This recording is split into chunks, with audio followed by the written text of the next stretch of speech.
Royal டேரி YouTube channel. So இன்றைக்கி Satish Dhawan space சென்டருக்கு announce பண்ணிக்கூடிய job update தான் நம்ம பார்த்துட்டு இருக்கோம். ஸோ என்ன மாதிரியான போஸ்ட்டுக்கான ஜாப் அப்டேட் வந்து அவங்க கொடுத்துருக்காங்கன்னு பார்க்கும்போது சயின்டிஸ்ட் அண்ட் இன்ஜினியரிங் போஸ்ட்டுக்கான லெவல் வந்து உங்களுக்கு வந்து 10 வந்து ப்ரொவைட் பண்ணுறாங்க. அந்த போஸ்ட்டுக்கான ரிக்ரூட்மெண்ட் வந்து அவங்க ஸ்டார்ட் பண்ணிட்டாங்க. ஸோ இந்த போஸ்ட்டை பொறுத்த வரைக்கும் நீங்கள் வந்து எலக்ட்ரிக்கல் அண்ட் எலக்ட்ரானிக்ஸ் இன்ஜினியரிங் படிச்சிருந்தா நீங்கள் eligible to apply for the scientist and engineering post. இந்த ஒரு போஸ்ட் கோடு பார்த்தீங்கன்னா உங்களுக்கு வந்து 3, ஓகேங்களா? போஸ்ட் கோடு வந்து 3.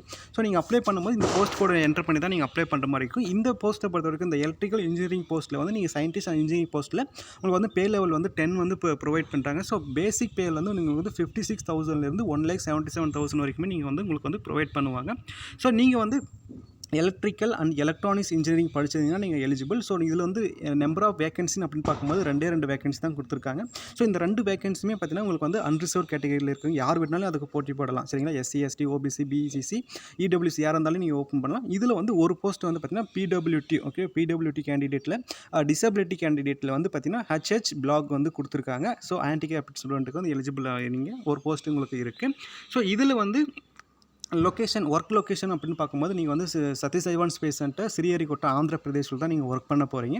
ஸோ இதுக்கான எஜுகேஷன் குவாலிஃபிகேஷன், டீட்டெயில் எஜுகேஷன் குவாலிஃபிகேஷனை பொறுத்த வரைக்கும் பார்த்தீங்கன்னா நீங்கள் வந்து எலக்ட்ரிக்கல் எலக்ட்ரானிக்ஸ் இன்ஜினியரிங் வந்து படிச்சிருக்கணும். ஏன்னா என்ன மாதிரினா engineering BE bachelor of engineering இல்லைனா பேச்சுலர் ஆஃப் டெக்னாலஜி இல்லைனா பிஎஸ்சி இன்ஜினியரிங்கில் வந்து எலக்ட்ரிக்கல் அண்ட் எலக்ட்ரானிக்ஸ் இன்ஜினியரிங் முடிச்சிருக்கணும். ஸோ இதில் வந்து நீங்கள் 65% மார்க் வந்து ஸ்கோர் பண்ணியிருக்கணும். பார்த்தீங்கன்னா எல்லா செமஸ்டர்லையுமே ஒவ்வொரு செமஸ்டர் உங்களுடைய 8 செமஸ்டர்லையுமே ஒவ்வொரு செமஸ்டர்லையும் தனித்தனியாக உங்களுக்கு வந்து 65%க்கு மேலே இருக்கணும்.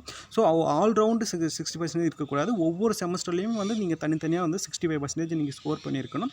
ஸோ அப்படி இல்லைனா என்ன பர்சன்டேஜில் என்னால் ஸ்கோர் பண்ண முடியல அப்படின்னும் போது உங்களுடைய சிஜிபிஏ அப்படின்னு இருக்கும்போது 6.84 ஆன் த அவுட் ஆஃப் 10 ஸ்கேலுக்கு வந்து இருக்கணும். ஸோ இதை பற்றி எப்படி நம்ம கன்வெர்ட் பண்ணோம் percentage to CGPA, CG to பர்சன்டேஜ்ன்றது நம்ம சேனலில் வந்து வீடியோ போட்டிருக்கோம், நீங்கள் செக் பண்ணி பாருங்கள்.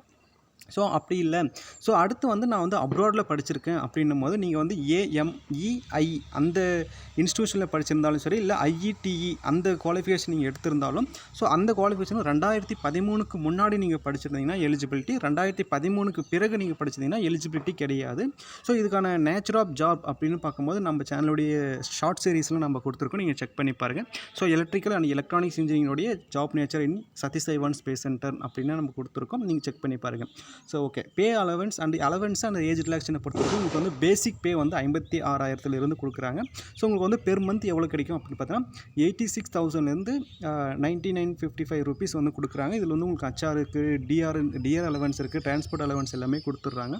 ஸோ உங்களுடைய ஏஜ் லிமிட் அப்படின்னு பார்க்கும்போது 14/11/2025 அந்த டேட்டில் இருந்து ஸோ உங்களுக்கு வந்து பிஃபோர் 28 இருக்கணும். ஸோ அண்டு 18 வயசு நீங்கள் கம்ப்ளீட் பண்ணியிருந்தீங்கன்னா நீங்கள் eligible to apply. So age ரிலாக்ஸேஷனை பொறுத்த வரைக்கும் உங்களுக்கு வந்து 5 இயர்ஸ் ஏஜ் ரிலாக்ஸேஷன் கொடுக்குறாங்க. ஸோ எஸ்சி எஸ்டி இருந்தீங்கன்னா அவங்க அன்ரிசர்வ்டு ஓபிசி உங்களுக்கு வந்து 3 இயர்ஸ் கொடுக்குறாங்க. ஸோ இதில் வந்து கெரியர் ப்ராக்ரஸ், ப்ரொமோஷன்ஸு, ஸ்கீம்ஸ் எல்லாமே உங்களுக்கு அவைலபிலிட்டியாக இருக்குது. இது எல்லாமே வந்து periodic merit based performance review system in ISRO பொறுத்து உங்களுக்கு கொடுத்துட்டு இருப்பாங்க, சரிங்களா? உங்களுக்கு வந்து more then doubt comment and the session. Thank you.